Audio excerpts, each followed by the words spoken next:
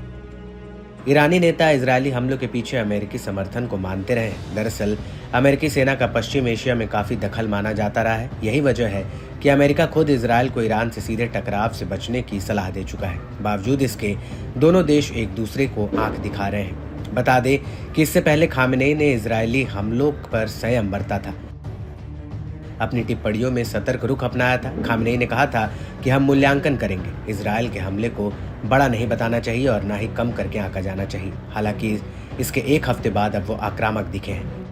Iran की ओर से Israel पर एक बड़े जवाबी हमले के संकेत मिल रहे हैं। बीते दिनों दावा किया गया कि खामेनेई ने इजरायल पर हमले की तैयारी करने के लिए कहा था। इसमें बताया गया कि खामेनेई ने कहा कि इजरायल के हमले को नजरअंदाज करने का मतलब ईरान के लिए हार स्वीकार करने के बराबर होगा। ईरानी नेता ने धमकी तो दी है, मगर हमले के समय या दायरे के बारे में कोई बड़ा संकेत फिलहाल नहीं दिया।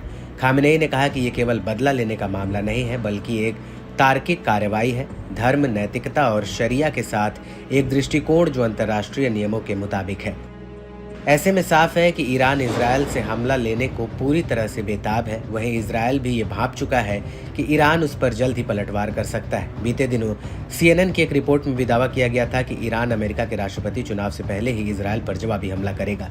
ऐसे में ये देखना काफी अहम है कि ईरान का संभावित वार इजरायल को कितना और कैसे नुकसान पहुंचाता है।